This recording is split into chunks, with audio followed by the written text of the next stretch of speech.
Hey, thanks a lot. Appreciate you spending some time with us. Coming up, obviously, in the next hour of the show, we're going to talk about the tax-friendliest states in the U.S. Did you hear this at 11:20?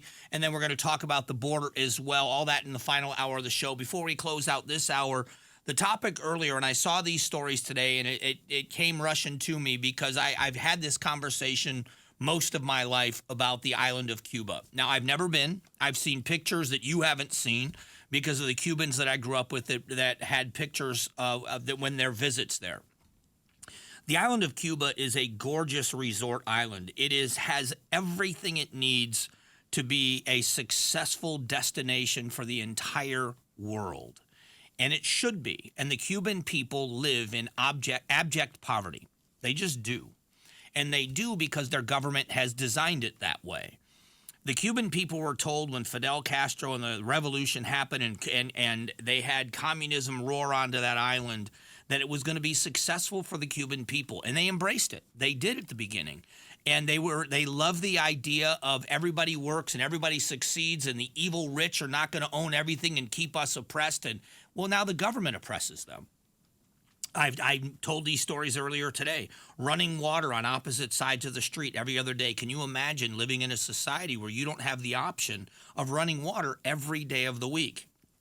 The power gets shut off right now because of the poverty on that island. They have blackouts in some places for 18 hours a day. 18 hours a day where the government shuts your power off.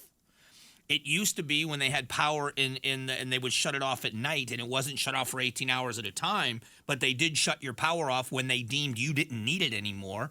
If you used too much power during the time that you had electricity, they would keep it off an extended period of time. For a very long time, the Cuban people did not have some of the creature comfort appliances that you and I would call, that we consider every house that has them. They didn't have microwaves. They didn't have curling irons. They didn't have hair dryers. They didn't have air fryers. They didn't have any of these other things. Why? Because the government was providing their electricity, and all of those appliances would add to the grid. And they have to keep the grid up. They have to do these things. And instead of improving those things, they just tell the Cuban people it's illegal to have them. None of these stories that I'm relating to you are false. You can look them up. Talk to a Cuban immigrant. I tell you these stories because you look at a place that is so rich in resources, and the Cuban people are industrious, amazing people. If you've never met a Cuban immigrant and how hard they work, because when they can see success by the work of their hands, they are industrious, successful, innovative, entrepreneurial people. Amazing people. So are Venezuelans. And the oil-rich nation that is Venezuela, that 35 years ago was a wealthy place, but because of Hugo Chavez and how socialism was going to make things more fair, they found their citizens eating out of trash cans. And now you see a huge numbers of Venezuelans fleeing that country. Look at what's happening in the uprising in Haiti. Maybe different, but we are going to see these people at our doorsteps. Now, we are an accepting country, and we should have industrious people coming here.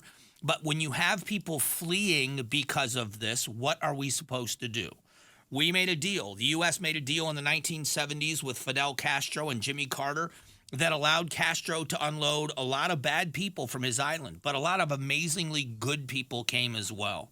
They came here and they became proud Americans. Go and talk to a Cuban immigrant. I continue to say that I believe it's legal immigrants to this country that will save it because they've come here. And you know who warns about all of the idea of policing social media and the truth police and misinformation? Cubans. You know why? Because there's something called the brown shirts. And in Cuba, if you badmouth the government, you're going to get turned in. And you're going to get turned in by a close friend or a family member. And what the government says officially is, you just don't know the truth. So we're going to take you away for a while, and we're going to re-educate you so that you know the truth. Sounds great, doesn't it? We just don't want people spreading misinformation. We're just going to make sure they have the truth. Cubans are warning about our government and this truth police idea. People that have come from countries where this sounds like a great idea and it stifles any speech. Anybody that says the government is wrong, if you are a dissident in that country, you get jailed, you get locked up. And it's always not because they don't want you to have power, of course not. They just don't want you lying to the people around you. So it's something to look at. When you look at these uprisings, they're chanting in the street, power and food.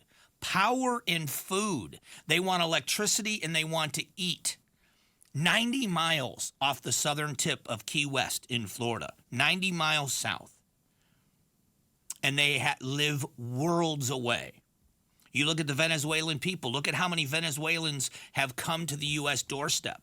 And when they're turned away because they don't qualify under our asylum rules, the Venezuelan government is refusing the flights. You want to talk about, people want to talk about the evils of capitalism. This is really evil. It stifles everyone. Their medical care system is a mess. It's just, we should be thanking God for the country we have. There's a reason why we have the immigration issues at our border. It's because the world still knows we are the shining city on the hill. And I'll have that battle, I will have that policy battle, that ideology battle with anybody any day about how our system may not be perfect, but it's better than anywhere else. Thanks for watching the Mike Broomhead Show. Tap to watch and listen to the new season of Amazing Arizonans, a KTAR News podcast. You can also click the button in the middle to subscribe.